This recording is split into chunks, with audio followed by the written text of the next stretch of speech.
This summer, meet the magical mermaids at VGP Marine Kingdom from April 12th to May 31st, 2024. இளையராஜாவுக்கும் வைரமுத்துக்கும் ஏழாம் பொருத்தம் தான். ரெண்டு பேரும் பேசிக்கிறது இல்லை. இளையராஜா இசையில் பாட்டு எழுதி ரொம்ப வருஷம் ஆச்சு. அப்போ இளையராஜாவும் பாரதி ராஜாவும் சேர்ந்துக்கிட்டாங்க. ஏன்னா அவங்க பாலிய நண்பர்கள். ஆனாலும் இளையராஜாவுடைய எந்த விழாவிலையும் வைரமுத்து கலந்துக்க மாட்டார். இளையராஜாவுக்கும் இப்போ படங்கள் இல்லை. வைரமுத்தும் இப்போ படம் அதிகமாக பாட்டு எழுதுறது இல்லை. ரெண்டு பேரும் சும்மா உட்காந்துருக்காங்க. சும்மா இருக்கும்போது என்ன செய்வாங்க, சும்மா இருக்கிற சங்க ஊதி கெடுத்தா ஆண்டிங்கிற மாதிரி பண்ணிட்டு இருக்காங்க.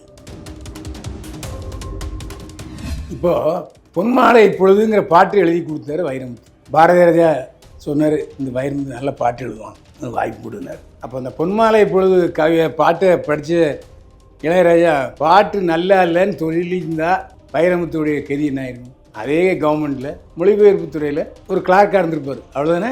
இளையராஜா என்ற இசைஞானி மனசு வைத்ததன் காரணமாகத்தான் அவர் பாடல்கள் எழுதினார். ஞானி என்றால் யார்? இசைஞானி. அது இளையராஜா தான். இது அம்புழுக்கிற மாதிரி இசையில் மொழிதான் உயர்ந்தது, இதை உயர்ந்தவன் இதை உணர்ந்தவன் ஞானி, உணராதவன் அஞ்ஞானி என்று பேசினா அது என்ன? கவிதை வேறு, சினிமா பாட்டு வேறு. கவிதைக்கு மொழி உயர்ந்தது தான், அதில் சந்தேகமே இல்லை. கவிஞருக்கு மொழி உயர்ந்தது. ஆனால் சினிமா பாட்டுக்கு மெட்டு தான் முக்கியம். ஏன்னா மெட்டுக்கு தான் பாட்டு எழுதுகிறார் வைரமுத்து. அப்புறம் எது உயர்ந்தது? புத்தி வேண்டாமா அவருக்கு?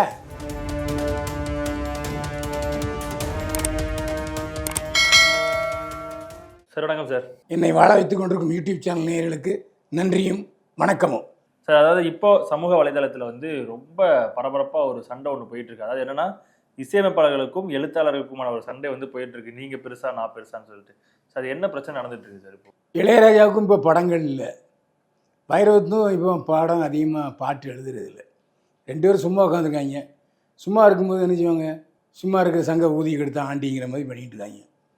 அதாவது ஞானி என்றால் யார்? இசைஞானி. அது இளையராஜா தான்.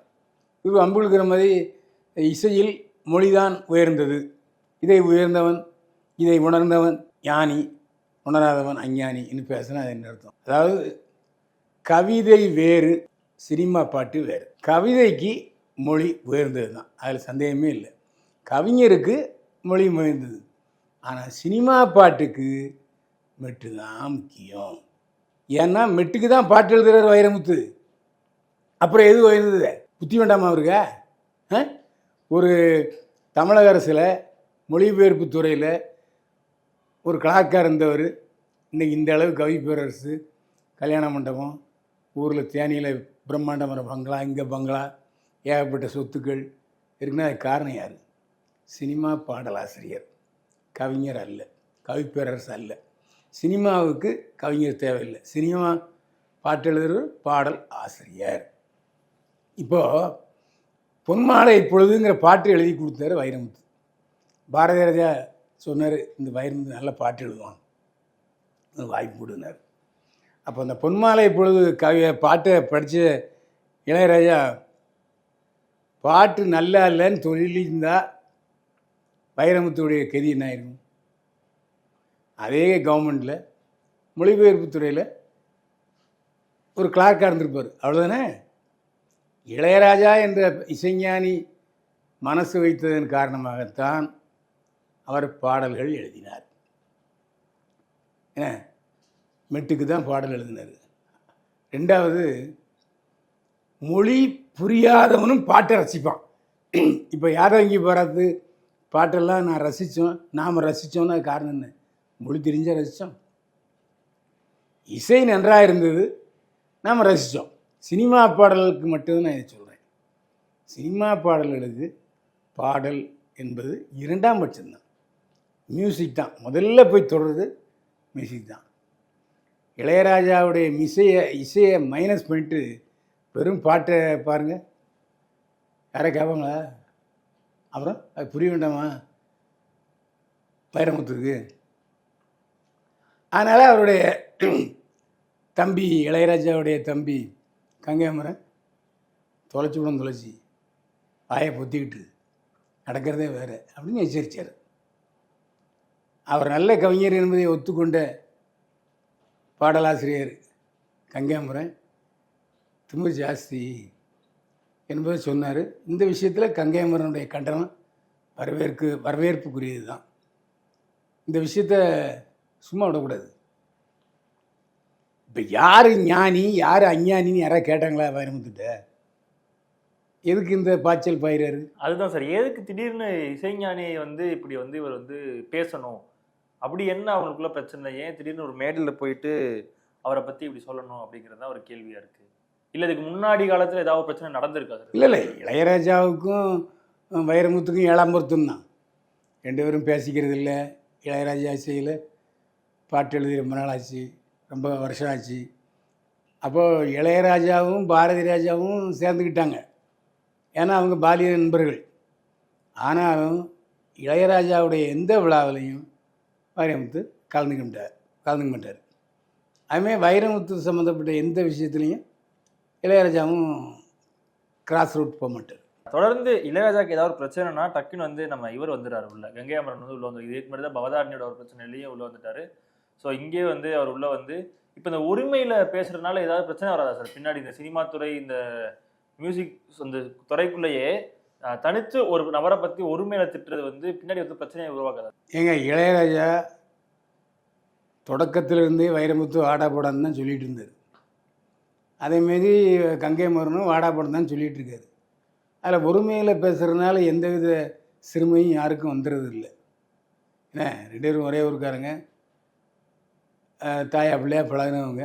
அதனால் அதை வந்து பெருசாக குறைன்னு நம்ம எடுத்துக்கூடாது.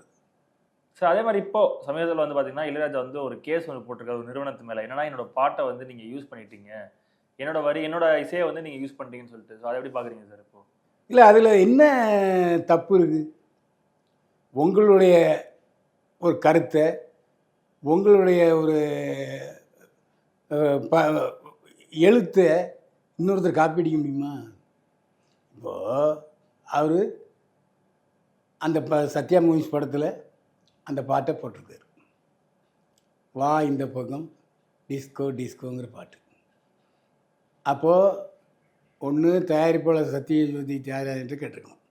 ஏன்னா ஆரம்பிப்பன்னு இறந்து விட்டார்.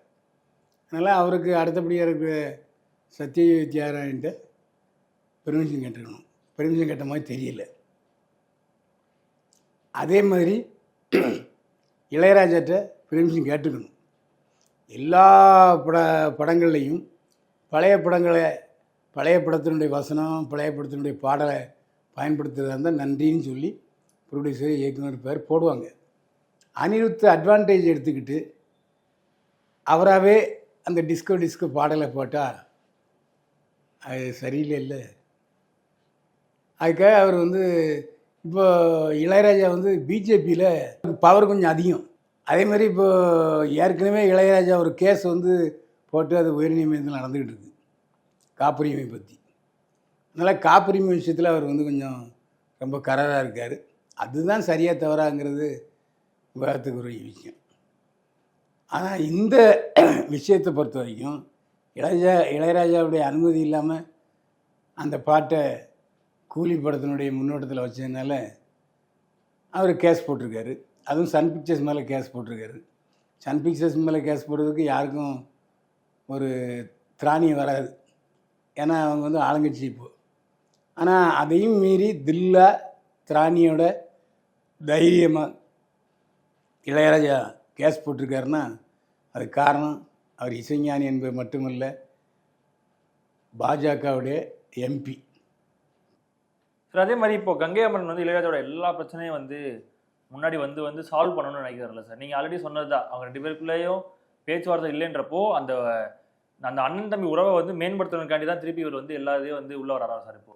ஆமாம், அதாவது ராமனுக்கு லட்சுமணன் போல் ராமனே சில நேரங்களில் மூத்தவருங்கிற முறையில் சில அட்வான்டேஜ் எடுத்துக்கிட்டா கூட தம்பி கங்கை முறை அந்த விசுவாசத்தையும் அந்த அண்ணங்கிற உரிமையும் விட்டு கொடுக்க மாட்டார்ல. அது தொடர்ந்து அவர் நிரூபிச்சுட்டு வந்துட்டுருக்கு சார். இவங்க தான் வந்து இந்த கலைகளுக்கு வந்து எல்லாருக்கும் முன்னாடியே இருக்காங்க. இப்போ இளையராஜாவாக இருக்கட்டும், நம்ம வைரமுத்தா இருக்கட்டும், எல்லாரும் வந்து அடுத்த வர ஜென்ரேஷன் எல்லாருக்குமே இவங்க தான் ஒரு முன்மாதிரி, இவங்கள மாதிரி வரணும்னு தான் வந்து எல்லாரும் வந்துட்டு இருக்காங்க. ஆனா அந்த ஒரு வகையில இவங்க இந்த மாதிரி ஒருத்தரை பத்தி பேசுறது, அவதூறா பேசுறதுன்றது இந்த சினிமா துறையில எந்த அளவுக்கு ஒரு பாதிப்பை ஏற்படுத்தும் சார்? இப்போ மற்ற இல்லை, அது வந்து தவறான வழிகாட்டுதல். இப்போ வந்து வைரமுத்து இப்படி இளையராஜா மேலே பேசியிருக்கிறது அவருடைய கவிப்பேரரசு பட்டத்துக்கும் அவருடைய வயதுக்கும் அனுபவத்துக்கும் சரியானதில்லை. அது பேசியிருக்க வேண்டாம்ங்கிறது தான் என்னுடைய கருத்து. ஸோ இப்போ இந்த ஒரு சர்ச்சையானது, இந்த ஒரு சண்டையானது முடிவுக்கு வர்றதுக்கான வாய்ப்பு ஏதாவது இருக்கா சார்? எப்படி முடிவு அடையும் சார் இந்த சண்டை, இந்த சர்ச்சை? 2 பேருமே சைலண்டாக இருந்தால் ஏன் சண்டை வருதே? இவர் வைரமுத்து பேசாமல் இருந்திருந்தாருன்னா ஒரு கை தட்டினா ஓசை வராதுங்க, 2 கை தட்டினா தான் ஓசை வரும்.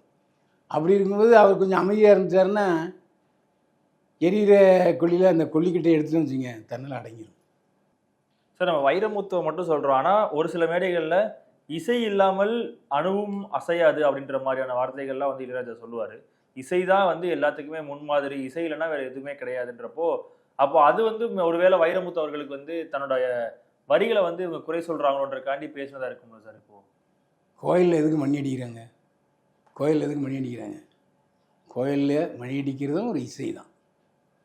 அதனால் அது வந்து மேளம், கோயிலில் எல்லா கோயில்லையும் வந்து நாதஸ்வரம் மேளம் ஒலிக்குது, மங்கள வாத்தியம்ன்ட்டு. ஏன்? இறைவன் வந்து அந்த இசையை விரும்புகிறது.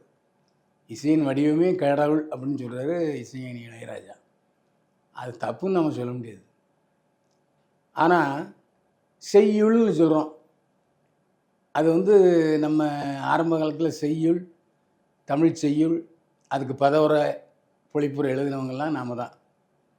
அப்போ அந்த அடிப்படையில் இப்போ நம்முடைய புராதன திருவாசகம் எல்லாம் நிறைய அதெல்லாம் கவிதைகள் தான், அதில் எந்த சந்தேகம் இல்லை.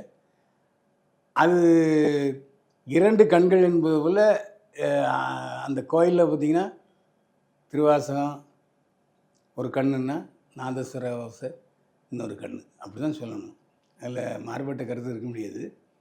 அதே சமயத்தில் ஒரு நல்ல திரையிசை பாட்டுக்கு பாடலும் ஒரு காரணம், பாடலும் முக்கிய பங்கு வகிக்கிறதுங்கிறத நம்ம ஏற்றுக்கிட்டு தான்.